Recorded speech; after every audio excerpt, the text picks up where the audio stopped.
जय श्री राम सभी को। देखो भाई, हम सारे हम सारे नहीं बोलूँगी, जो जो बच्चे नोट सेट 11 की तैयारी कर रहे हैं भाई, कोशिश करो सारे टॉपिक तुम इस मंथ में पूरा कर लो। अपनी थ्योरी को एटलीस्ट कंप्लीट कर लो। फिर PYQ डेली आपने एक टेस्ट भी देना है। लेकिन इस वीडियो में हम क्या करने जा रहे हैं, एक टॉपिक हम करेंगे, फटाफट कवर करेंगे, ठीक है। सबसे पहले आज हम देख रहे हैं कोलोस्टमी के बारे में। कोलोस्टमी क्या होती है? जब हम लार्ज इंटेस्टाइन जो होती है कोलोन, उसमें हम क्या करते हैं, ओपनिंग बना देते हैं, ठीक है, एंटीरियर एब्डोमिनल वॉल से। फिर इसमें बता रखा है स्टोमा क्या होता है। ये देखो बच्चों, मैं ना आपको हिंदी बताऊंगी सारी की सारी, आप पढ़ लेना जिसको इंग्लिश में पढ़ना है। स्टोमा हम क्या करते हैं, एक सर्जिकल मेड होल बनाते हैं ताकि जो वेस्ट हो, जो कोलोस्टमी से जो वेस्ट होता है वो उसके अंदर कलेक्ट हो सके। ये डेफिनेशन बता रखी है पहले। कोलोस्टमी क्या होती है, इलियोस्टोमी क्या होती है, यूरोस्टोमी क्या होती है। यूरोस्टोमी क्या करती है, जो ब्लैडर से यूरिन आता है उसको डाइवर्ट करने का काम करती है, ठीक है। अब तुम्हारे काम की चीज़ है, हम उस पर ध्यान देंगे। मोस्ट कॉमन टाइप की कोलोस्टमी कौन सी होती है बच्चों? सिग्मोइड कोलोस्टमी होती है, ठीक है। परमानेंट होती है वो कोलोस्टमी होती है, और जो टेम्परेरी होती है वो इलियोस्टोमी होती है। और जो अब इनके भी अलग अलग टाइप होते हैं बच्चों। आप कोलोस्टमी कब कब आप करते हो? अगर किसी को कैंसर है, इंटेस्टाइन की कोई भी दिक्कत है, बावल में गैंग्रीन बन गया है, ब्लड सप्लाई अच्छे से नहीं हो रही, ट्रोमा हो गया, कोई फिस्टुला बना है, या स्टीनोसिस या स्टिचर है, तब हम कोलोस्टमी करते हैं। आपका काम होगा, जो जो इस वीडियो को देखेगा बाद में कॉन्ट्राइंडिकेशन देखना कि क्या क्या इसकी कॉन्ट्राइंडिकेशन है क्या, क्योंकि ना नोट सेट बहुत सारे ऐसे क्वेश्चन है जो ना वाले पूछता है तुमसे, हाँ हाँ वाले नहीं पूछता। और फाउंडेशन तो भाई है इम्पोर्टेंट। अलग अलग तरह की क्या होती है बच्चों कोलोस्टमी होती है। एक होती है लूप कोलोस्टमी, जिसमें एक स्टोमा होती है, एक ही ओपनिंग होती है। डबल बैरल, इसमें तो नाम में ही डबल आ गया। इसमें क्या होती है, एक स्टोमा होता है लेकिन ओपनिंग क्या होती है, दो होती हैं। एक होती है एंड कोलोस्टमी, इनका आपने एक वो देख लेना है, फोटो देखना है, ठीक है। इसमें एक स्टोमा होता है, दो ओपनिंग होती हैं।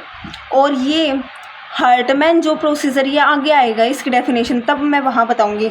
ये हार्टमैन प्रोसीजर करने के बाद ये एंड कोलोस्टमी मोस्ट कॉमन तरह की कोलोस्टमी बनाई जाती है, ठीक है। तुम्हें यहाँ तक क्या देखना है, सबसे पहले आपको पता होना चाहिए टेम्परेरी कौन सी होती है, परमानेंट कौन सी होती है, और आपको पता होना चाहिए कि कौन से में किस प्रकार का स्टूल आता है। ये भी आपने पढ़ लेना एक बार, ठीक है। फिर हम जैसे जैसे हम क्या करते हैं, कोलोस्टमी को क्रिएट करते हैं। और ये और बता दूँ, ये मिशन परिचारिका बुक से मैं बना रही हूँ, ठीक है। जब हम क्रिएट करते हैं तो सबसे पहले हम कंसेंट लेते हैं, एंटीबायोटिक देते हैं ताकि पेशेंट को इन्फेक्शन ना हो सके। बावल को क्योंकि हम क्या करें भाई, बावल के अंदर हम काम करें, लार्ज इंटेस्टाइन के अंदर, तो बावल को खाली करने डीकम्प्रेस करने के लिए हम NG ट्यूब भी डाल देते हैं, ठीक है। फोलिक कैथेटर भी डालते हैं ताकि जो ब्लैडर है वो खाली हो सके। स्टेराइल टेक्निक आपने यूज़ करनी है, और आपने स्टैंडर्ड प्रिकॉशन फॉलो करनी है, ठीक है। स्टैंडर्ड प्रिकॉशन है जैसे गाउन, ग्लव वगैरह, ये सारे पहनने हैं, ठीक है। इसकी कॉम्प्लिकेशन से एक क्वेश्चन बनता है बच्चों, ध्यान रखना, अर्ली कौन सी है, लेट कौन सी है। अगर मान लो आप एक स्टोमा बनाते हो, आप एक कोलोस्टमी कर रहे हो, मान के चलो एज ए तुम एक डॉक्टर हो, तो मान लो तुमने स्टोमा बना दिया, लेकिन स्टोमा बनाने के बाद क्या क्या कॉम्प्लिकेशन हो सकती हैं। हो सकता है कि हाई आउटपुट आ जाए, एकदम से आपने स्टोमा बनाया ही है और जो इंटेस्टाइन का बहुत सारा कंटेंट एक ही टाइम पे ज़्यादा आ जाए, क्या हुई, आउटपुट क्या हुई, ज़्यादा हुई, जिसकी वजह से पेशेंट के अंदर डिहाइड्रेशन हो जाएगा, इलेक्ट्रोलाइट इम्बैलेंस हो जाएगा। हो सकता है जो आपने स्टोमा बनाया उसके अंदर इस्कीमिया हो जाए, उससे ब्लीडिंग आ जाए, वो ढंग से प्रिपेयर ना हो, ढंग से ना बने। दूसरा हो सकता है बावल के अंदर रुकावट आ जाना, कि वो खाली नहीं हो रहा, बावल के अंदर रुकावट होगी, या फिर स्टोमा की स्टीनोसिस होना, ठीक है। ये इंपॉर्टेंट वर्ड है, स्टोमा स्टीनोसिस।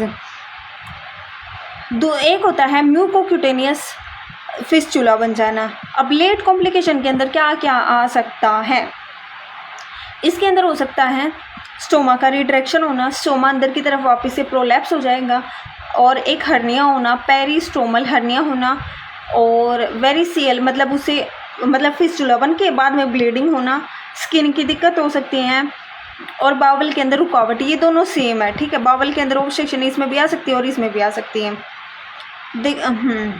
फिर आती है जब आप कोलोस्टमी आप बनाते हो तो उसकी नर्सिंग केयर, भाई नर्सिंग केयर जहाँ वर्ड आ जाए उसको आपने 2 बार पढ़ना है, क्योंकि वो क्वेश्चन वही यहीं से बन आता है। ठीक है, सबसे पहले ये क्या करना है, मान लो कोई पेशेंट तुम्हारे पास इमीडिएट आया, तो आप क्या करोगे, आपने क्या करना है, उसके स्टोमक को डायलेट आपने करना है, और आपने क्या करना है, जो हाइपर ऑस्मोटिक एजेंट होते हैं जैसे कि ग्लिसरीन होता है वो लगाना है, ताकि स्टोमक के ऊपर एडिमा ना हो सके, सूजन ना हो सके।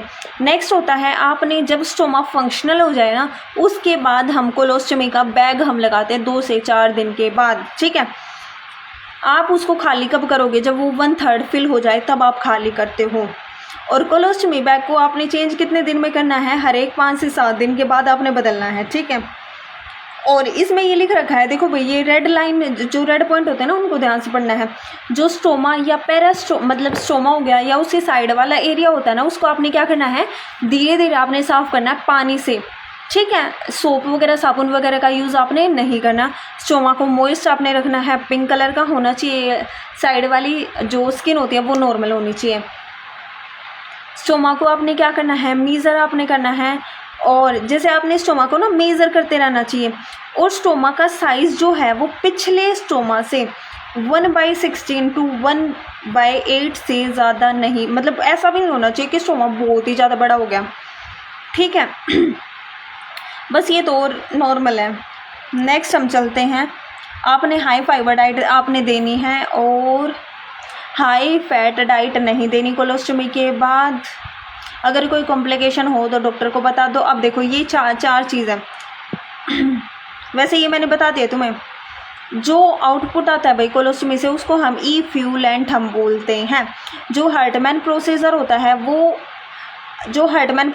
है ना, उसमें हम क्या करते हैं, सर्जरी के माध्यम से हम रीसेक्ट करते हैं जो रेक्टोसिग्मोइड जो आखिर वाली लेवल की कोलोन होती है ना बच्चों, उसको हम रीसेक्ट हम करने का काम करते हैं। और जो एनोरेक्टल स्टंप होता है उसको बंद कर देते हैं और हम एक एंड कोलोस्टमी बनाते हैं। उस पूरे प्रोसीजर का नाम, बस इसमें कुछ नहीं है भाई, एनोरेक्टल जो स्टंप है उसको बंद कर दो और आपने एंड कोलोस्टमी बना देनी है। फिर नेक्स्ट आता है कोलोस्टमी का इरिगेशन आप कैसे कैसे करोगे। इरिगेशन का मतलब होता है उसके अंदर पानी डालना ताकि वो पेरिस्टाल्सिस बढ़ सके या फिर फीकल मटेरियल है वो बाहर आ सके। आपने डेली इरिगेट करना है, सेम टाइम पे आपने इरिगेट करना। इरिगेट करने के लिए आपने जो बैग होता है उसका नाम होता है होलिस्टर इरिगेशन बैग आपने करना है। जब आप पहले दिन इरिगेट करो तो आपने 500 ml वाटर का यूज़ करना है और धीरे धीरे इसको बढ़ाना है, 1000 ml तक लाना है। अब ये पोजीशन बता रखी है। अगर पेशेंट चल फिर सकता है तो आप उसको टॉयलेट बेसिन पर बिठा के ही आप उसको इरिगेट कर दो। अगर वो चल नहीं सकता तो आपने उसको साइड लाइन पोजीशन देनी है। ठीक है, फिर नेक्स्ट है आप जो भी आप इंसर्ट करोगे कैथेटर की टिप को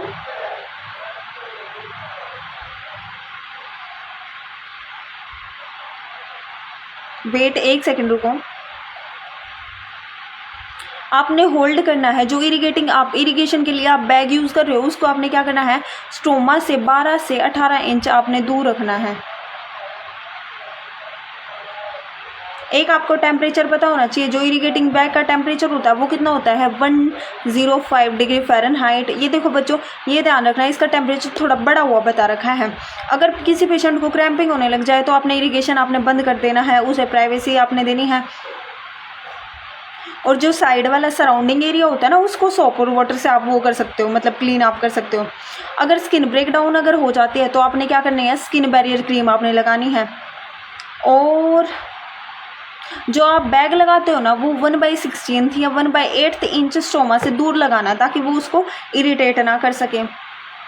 आपने खाना खाने के बाद मतलब 1 घंटे बाद आपने इरिगेशन परफॉर्म करना है। ठीक है, टाइम भी बता रखा है।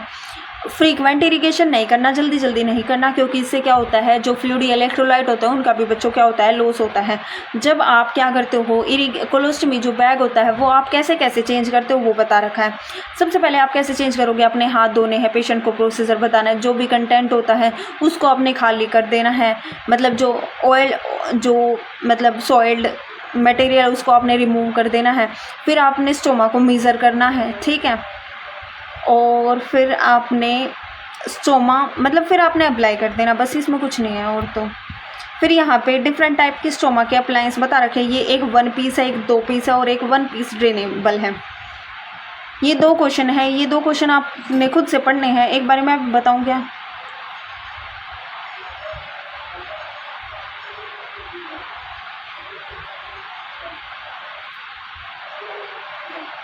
अब देखो भाई, ये हमने कोलोस्टमी की है, 10 मिनट की ये टोटल वीडियो है जिसमें हमने कोलोस्टमी पढ़ी है। कोलोस्टमी में आपने क्या ध्यान रखना है, इसकी कॉम्प्लिकेशन मस्ट है, आपने पढ़नी है और इसके क्वेश्चन लगाने हैं। नेक्स्ट हम देखते हैं किस पे वीडियो बनाएंगे।